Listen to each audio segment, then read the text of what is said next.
Good morning, everyone. My name is MightyStream. Today is September the 8th. I'm going to do your Just for Today in a meditation. I'm brought to you by Hope Through Navigation, and this is our H.O.O.D recovery services. Let's go ahead and get into the meditation. If you need to reach me, feel free to do so at recoveryofhope21@gmail.com. Okay, here we go. The title of September 8th's meditation is Rebellion. We need not lose faith when we become rebellious. That's taken from the basic text, page 35. Many of us have lived our entire lives in revolt. Our initial response to any type of direction is often negative. Automatic rejection of authority seems to be a troubling character defect for many addicts. A thorough self-examination can show us how we react to the world around us. We can ask ourselves if our rebellion against people, places, and institutions is justified.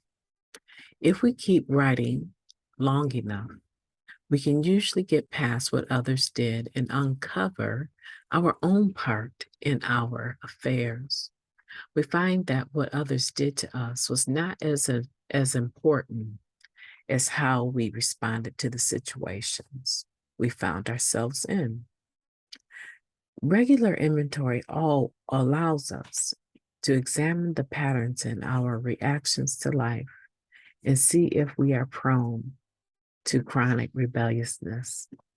Sometimes we find that while we may usually go along with what is suggested to us rather than risk rejection, we secretly harbor resentments against authority.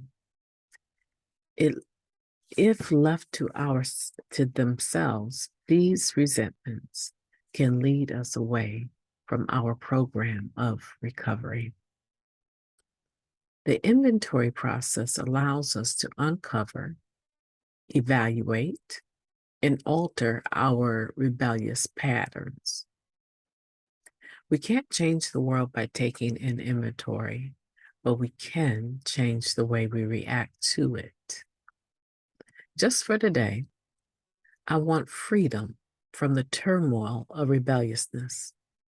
Before I act, I will inventory myself and think about my true values. Let's take a moment of silence followed by the we version of the Serenity Prayer, please. Moment of silence now.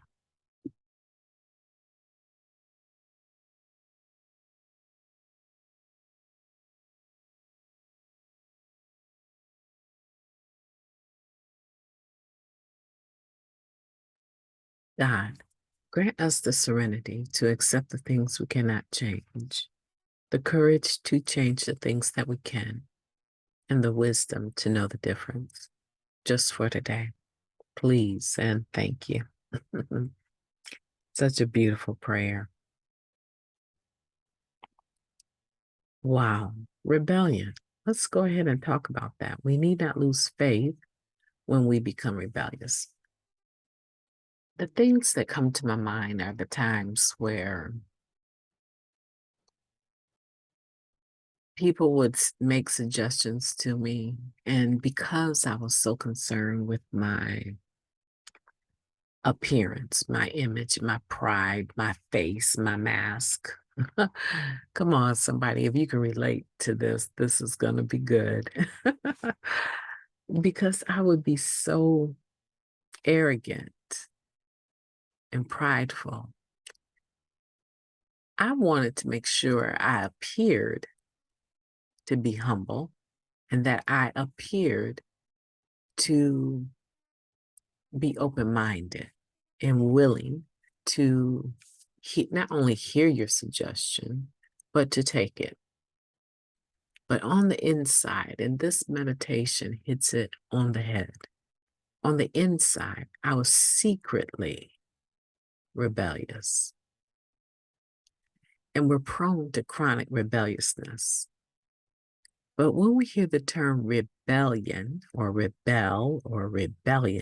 rebelliousness, we have a tendency to draw back. Oh, no, that sounds horrible. You mean like a revolt, like a civil war? I mean, when we hear the term rebel, we take it all the way to the left, right? Or at least I do. I don't know about you, but I know at least I do. Me? How dare you? Me? Rebellious? I am one of the most humble people you will ever know. So full of it. Oh my goodness. You know, I really thank God for Narcotics Anonymous, and I thank God for the principles of the 12 steps. I thank God that I was given enough time to change, that there was enough grace and there was enough patience for me to change. I really thought that I had to defend myself against the world because I was not protected as a child. So I felt that I had to act a certain way, talk a certain way, carry myself a certain way to make sure that everyone observing me knew not only could I carry my weight, I could fight my weight. I could talk my weight. Oh, I could cuss like a sailor. I could come up with such terms that were so shocking that before you could even think to respond, you were stuck on how could she actually say those things. You know, that's why I'm very mindful today of the way and the manner that I speak. And it always amazes me. People, they're calmed by my voice. And sometimes I listen to my own voice. I play the recordings and I was like, yeah, I see that. I trained myself to be calm. I trained myself to think through my responses. And even though sometimes that rebellion is still there, I have learned how to quiet that rebellion, that rebellious thought, that arrogance, that pride. I have trained myself on how to squash it because it serves no purpose. It's false. It's a mirage. It is a costume, a disguise for who I really am. And I use that rebellion, that rebellious cloak. Let's call it that. That's what it is. Because we put it on and we take it off when we want to. That rebellious cloak is something that I put on to make sure you didn't see what was really inside. And I just thank God today that I can be vulnerable. I thank God today that I can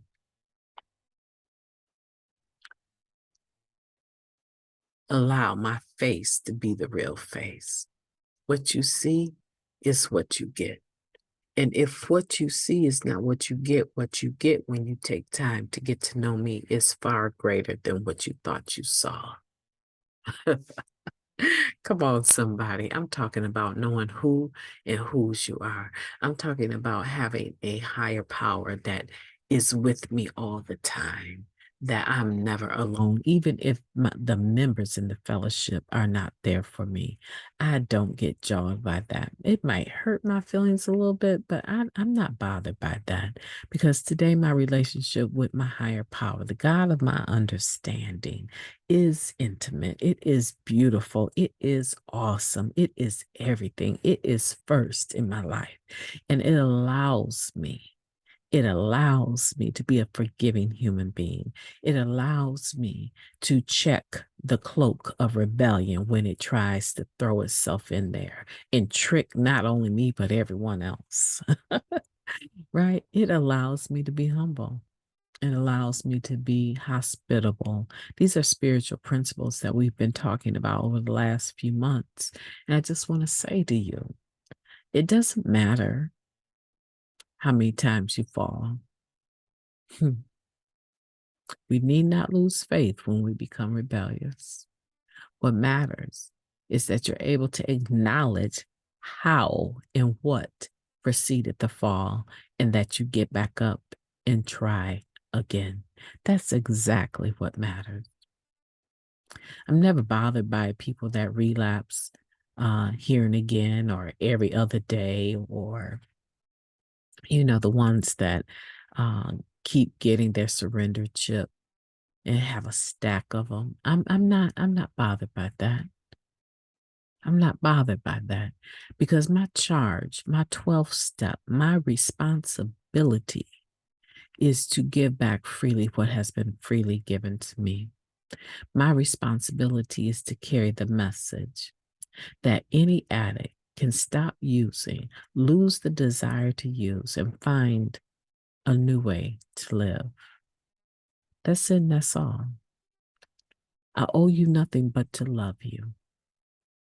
Whether I'm loving you as you're standing back up from a relapse, or I'm loving you as you grow in recovery. Because a little girl does grow up and a little boy does grow up if we apply the principles of this program. We're talking about a regular inventory. We're talking about, in this particular meditation, we are talking about you doing your step 10. We're talking about having a pattern of looking over your day and your behavior and being able to adjust it and make it right. Oh, honey, this is not for babies, right? This is not for people that keep their feelings on their sleeve and they're offended every time you turn around. This is not for them. This is for you, the one that has grown up in recovery, the one that has been joining me every day on this podcast. This is for you to understand that that 10th step is something that you should befriend, embrace, and make your own. Honey, I'm trying to tell you, it keeps me so free. It keeps me free because I'm able to go through the course of my day and say, oh, you did pretty good, girl. But the way you treated such and such, or the things you said to so and so. Even sometimes I'll call the children upstairs or to my bedroom or to my office. Sometimes I'll say family meeting in the living room, and I'll announce it, family meeting in the living room. And they think that is amazing. They go around and they make sure everyone in the house understands that we are having a family meeting in the living room. And I'm sitting there waiting for everyone to come take a seat on our couch. And I'll say, I just wanted to let you guys know this is what's going on, and I owe you an apology for the way that I said that. I meant what I said, but the way that I said it was not loving or kind. And I want to make sure that you know that I am aware. I am aware. I am very sorry. I should have said it in a different tone. Or I'll make an announcement about what I need the house to do. I need more help. I need you guys to carry your chores and do them more regularly. I'm a bit angry and tired because I'm doing all of the cleaning. Not to mind you, I have OCD. So even when they clean it, I'm going to go back behind them and clean it again. Right? But I am able to do a 10th step sometimes frequently through the day, right? Because we make prompt amends. We make prompt amends. That means that we are trying to make the adjustment, make the amends, and honor our relationships and treat people with dignity immediately when we know we have been rebellious and have done wrong, when we have spoken to them in a manner that is less than human being, less than a child of God. When we've done that, we need to make amends. And if you have to talk to your sponsor to do it, that's fine. But if you have to wait until tomorrow to do it, that's fine. Here's the point. We're regularly taking an inventory to examine the patterns in our reactions to life and see if we are prone to chronic rebelliousness. Sometimes we find that while we may usually go along with what is suggested to us rather than risk rejection, we secretly harbor resentments against authority. If left to themselves, these resentments can lead us away from our program of recovery. So we're doing this on a regular basis. We're doing this daily. We are monitoring our responses and we're checking ourselves. And when we see that we are out of pocket, we are correcting ourselves. And I guess I'm very serious about this. And the reason why it's touching me so deeply is yesterday I talked about our heart being the dock of the bay. And we watch the ships roll in, but rarely do we watch them roll away because we allow those ships of resentment to sit at our dock, to sit at our hearts, and to take root. And before we know it, there's seaweeds and grass growing up around the bottom of those boats. And it's difficult to even move them and get them out of the dock, out of our heart, because the roots are bitter roots and they have gone deep into our spirits. See, I know today is a special day, and I know that I'm going to figure out why this is so special to me today. But I love my life. And when I am hurt and when I feel rejected or I feel people are dismissive about my gifts that I bring to the table, I could take it up with them or I could take it up with God. When I take it up with them, I'm usually out of pocket. I want to appear to be humble, but I'm being prideful. How dare you overlook me? How dare you treat me like nothing? That's an inside job. It's not my responsibility what you think about me or how you treat me. My responsibility is to make sure that I am a respectable, dignified human being in all of my actions. And that if I can't apply these spiritual principles from step 12 in all my affairs, I need to change my affairs. Quite simply, that might mean I'm done dealing with you. Or it might mean I owe you an apology immediately. Child, you didn't deserve that. I should not have cussed you out. Come on, somebody. MightyStream is trying to keep it 100 with you. I'm not a perfect person, but I do know how to love people. And I know how to love myself. And most importantly, I know how to love and be loved by the God of my understanding. It's going to be a beautiful day. I want you to get your notebooks out, get your journals out, and write step 10. And I want you to do that. Regardless to where it's at in the journal, you can keep the journal with all the things we point out here. But today, I want you to look at your step 10. And today, you're going to look at yesterday and you're going to look at the rest of the week. And I want you to note 1, 2, 3, 4, 5. Enumerate as many things as you need to that you need to make immediate amends for. I want you to write, for instance, number 1. Let's talk about partners instead of children. Number 1, my mate, my husband, my wife, my partner. And then I want you to write down what you did. I told them I'm not in the mood to talk right now, and I'll let you know when I'm ready to talk. Thank you. Okay? Write that down. Whatever it is you did, write that down.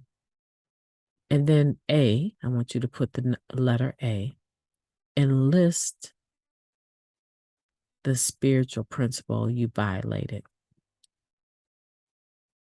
Kindness, humility, compassion, right? It should be a positive principle. You violated something, and I want you to write that down under the letter A. And then I want you to go to the letter B and write what you need to do to correct it. B, I need to sit down and acknowledge that I have a problem with speaking to you or him, her, in a manner that is loving and kind, because I'm still angry about him, her, them forgetting our anniversary date or whatever it is. Basically, what did you do? And what do you need to correct? And how you need to do it. I want you to start doing that. And as you develop a habit of doing your step 10 and you begin to see what you're doing, the patterns of how you're treating people, I want you to begin to ask God to remove those character defects from you. By the time you get a pattern of seeing how you're acting out, you should be entirely ready to have those character defects removed. Entirely ready. Right? And then I want you to go on to step 7 and humbly ask the God of your understanding to remove your shortcomings. And then the first chance you get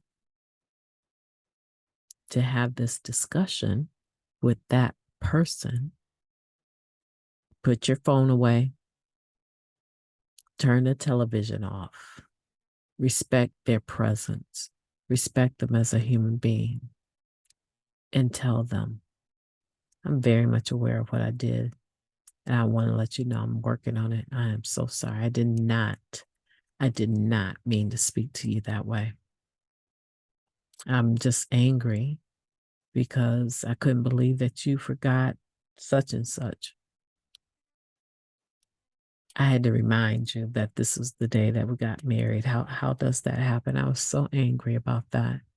But I know that you are just as occupied with your own thoughts as I am.